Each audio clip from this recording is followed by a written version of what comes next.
नमस्कार, स्वागत है आप सभी का डे नाइट स्टडी के इस ऑनलाइन लर्निंग प्लेटफॉर्म पे।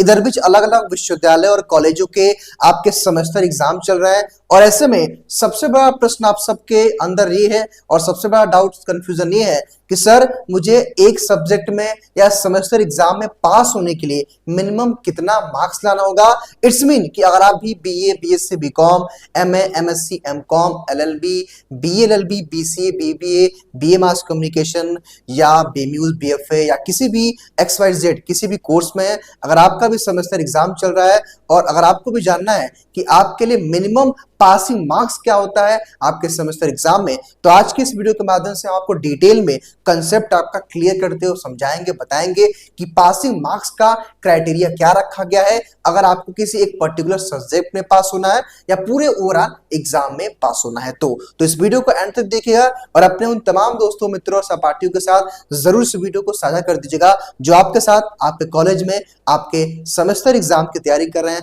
और आपके क्लासमेट्स हैं। आइए इस वीडियो की शुरुआत करते हैं और एक एक करके आपके डाउट कंफ्यूजन को क्लियर करने का प्रयास करते हैं। आइए मैं सबसे पहले एक प्रश्न से इस वीडियो की शुरुआत करना चाहता हूं और सबसे बड़ा प्रश्न क्या है जो आपके मन में डाउट कंफ्यूजन होता है। आप में से कुछ लोग कहेंगे कि सर मेरे कॉलेज में 50 मार्क्स का एग्जाम होता है। आप लोग कहेंगे कि सर मेरे कॉलेज में 50 मार्क्स का एग्जाम होता है। आप में से कुछ लोग कहेंगे सर मेरे कॉलेज में 70 मार्क्स का एग्जाम होता है। आप में से कुछ लोग कहेंगे सर मेरे कॉलेज में 75 मार्क्स का एग्जाम होता है। आप में से कुछ लोग कहेंगे सर मेरे कॉलेज में 100 मार्क्स का एग्जाम होता है। या आप में से भी कुछ लोग कहेंगे कि सर मेरे कॉलेज में केवल 25 मार्क्स का एग्जाम होता है। ठीक है भाई, अब इन अलग अलग कैटेगरी वाइज जो भी आपका एग्जाम होता है, जो भी जिस तरह से आपका एग्जाम होता है उस पर चर्चा करेंगे कि आपके लिए पासिंग मार्क्स कितना होता है। उससे पहले आइए मैंने 2 स्लाइड आपके लिए एक बेहतर तरीके से प्रिपेयर किए, उस पर हम चर्चा करेंगे और आपको बताएंगे कि नई शिक्षा नीति जब 2021-20 लॉन्च की गई, जब कोविड काल में, तब उस समय पासिंग क्राइटेरिया को लेकर के क्या कुछ प्रावधान थे। अब सबसे पहले यहां पे आपको समझना क्या है कि देखिए, आपके कॉलेज स्तर पे या तो आपके कॉलेज में मिड टर्म एग्जाम होता होगा जो कि डेफिनेटली होता है और एक आपका सेमेस्टर एग्जाम होता है। मिड टर्म एग्जाम में आमतौर पर 25 मार्क्स का आपको मिड टर्म देना होता है। उसमें मे बी आपका इंटरनल कोई वर्क हो सकता है या आपका कोई फाइल प्रैक्टिकल वर्क हो सकता है या वाइवा कोई वर्क हो सकता है और कहीं कहीं कुछ कुछ कॉलेजों में आपके बिहेवियर और आपके अटेंडेंस पे, यानी कुल मिलाकर के ये जो 25 मार्क्स रहता है ये आपके डिपार्टमेंट और टीचर के ऊपर डिपेंड करता है ओवरऑल, क्योंकि वो आपको या तो इसके बदले फाइल लिखने को दे सकते हैं, प्रैक्टिकल करवा सकते हैं, वाइवा ले सकते हैं, जो भी उनका इच्छा करे, क्योंकि ये उसके लिए वो टीचर स्वतंत्र है। अब मेन बात आती है कि 75 मार्क्स का आपका होता है सेमेस्टर का एग्जाम, यानी कि उसमें आपका यूनिवर्सिटी कॉलेज द्वारा एग्जाम कराया जाता है।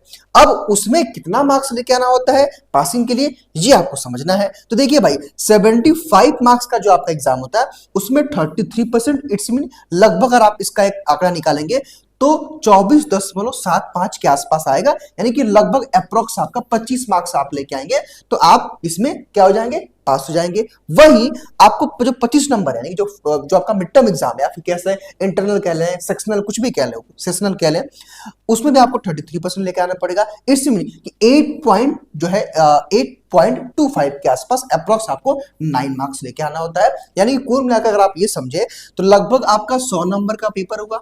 ठीक है, 100 नंबर का, और 100 का 33% कितना आता है? 100 का 33% कितना आता है भाई? 100 का 33% आता है 33 नंबर, यानी कि आपको ओवरऑल 33 नंबर, 33 नंबर उस एक पर्टिकुलर सब्जेक्ट में लेके आना होगा, तभी आप पास माने जाएंगे। ये मैंने आपको एक आंकड़ा समझा दिया। यहाँ पे एक अप्रोक्स है कि अगर आपका 75 मार्क्स का एग्जाम हो रहा है उस समय आपको इतना लेके आना पड़ेगा तभी आप पास हो जाएंगे, क्योंकि देखिए 10 वालों का तो कोई मतलब है नहीं, पॉइंट में तो आपको मार्क्स मिलेगा नहीं, तो ये आपको 25 नंबर लेके आना पड़ेगा। मेरे ख्याल से इतनी बात आप समझ गए होंगे। अब कुछ बच्चे कहेंगे कि सर क्या मामला है, तो देखिए भाई, अब सपोज आपके कॉलेज में 50 नंबर का एग्जाम हो रहा है तो 50 का क्या करिए आप, 50 का आप क्या करिए कि आप 33% निकाल दीजिए, जो वैल्यू आएगी वो आपका पासिंग मार्क्स है। वैसे ही जो है 70 नंबर का आपको 33% लेके आना है, जो भी वैल्यू आएगी वो आपको पासिंग मार्क्स हो जाएगा।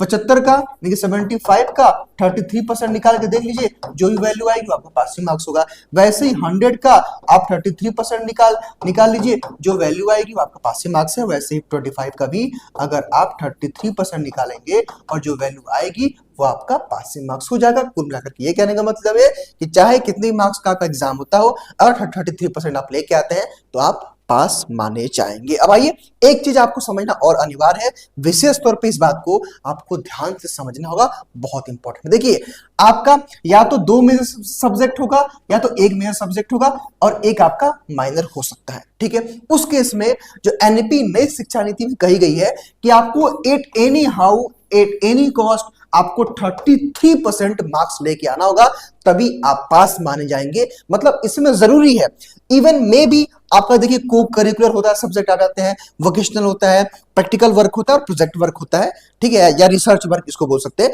उस केस में आपको इनमें 40% लेके आना होता है, तब आप इसमें आपको पास माना जाता है। हालांकि एक चीज मैं और स्पष्ट कर देना चाहता हूं कि नई शिक्षा नीति में यह बात कही गई है कि अगर आप मेजर जो आया आपका जो माइनर सब्जेक्ट है, इसमें आपको किसी भी हाल में 33% लेके आना ही होगा, अदरवाइज आप फेल हो जाएंगे, यानी कि बैक लग जाएगा। अब बैक का मतलब क्या होता है कि मान लीजिए सपोज किसी छात्र का हिस्ट्री सब्जेक्ट, मतलब किसी स्टूडेंट का मान लीजिए हिंदी सब्जेक्ट है और एक हिंदी सब्जेक्ट है और एक ज्योग्राफी सब्जेक्ट है, मान लीजिए किसी का है।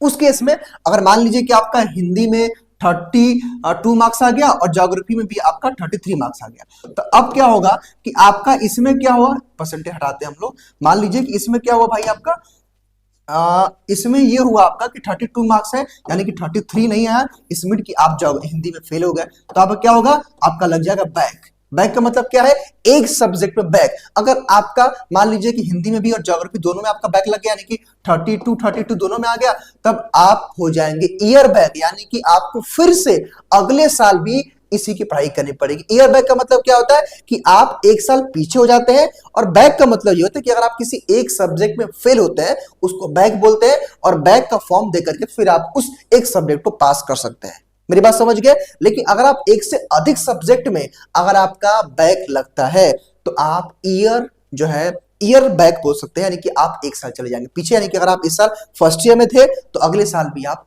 फर्स्ट ईयर से अपनी पढ़ाई शुरू करेंगे। तो मेरे ख्याल से ईयर बैक और बैक का मामला आप समझ गए होंगे।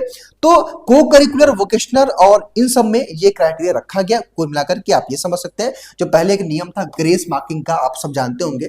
ग्रेस मार्किंग का सिस्टम ये था कि मान लीजिए किसी स्टूडेंट को 33% किसी भी सब्जेक्ट में चाहिए, मतलब 100 में उसको 33 नंबर चाहिए, लेकिन मान लीजिए उसका 32 आ रहा है या उसका 31 आ रहा है, तो पहले के टीचर क्या करते थे ना कि चलो इस बच्चे का 1 मार्क्स बढ़ा दो, चलो इस बच्चे का 2 मार्क्स बढ़ा दो, तो बच्चा पास हो जाए। लेकिन अब जो है नई शिक्षा नीति के अनुसार अब ग्रेड मार्क्स या कह सकते हैं ग्रेस मार्क्स अब आपको नहीं मिलता है, इसकी जो है चीज को समाप्त कर दिया गया है। तो मेरे ख्याल से पासिंग मार्क्स को लेकर के आप सबकी क्राइटेरिया और आपके डाउट्स कंफ्यूजन क्लियर हो गए होंगे, क्योंकि आप हमारे एक तरह से छात्र हैं, मैं आपका एक शिक्षक हूं, और कहीं ना कहीं मैं अपने लिए एक शिक्षक भी हूं और छात्र भी, बिकॉज अभी मेरी भी पढ़ाई चल रही है, तो मैं समझ सकता हूं कि इस तरह की दुविधा, इस तरह की चीजें आती हैं। हालांकि मैं आपसे ये कहना चाहता हूं कि प्लीज आप पास फेल के चक्कर में ना पड़ के अपना एक अच्छा परसेंटेज लेके आए, क्योंकि अब आसान है, बिल्कुल आसान है। पहले के टाइम में जब हम लोग की पढ़ाई थी, हम लोग का मतलब मैं 90s की बात नहीं कर रहा हूं, मतलब अभी जो 2-3 साल पहले के अगर हम बैक जाते हैं कोविड के आसपास,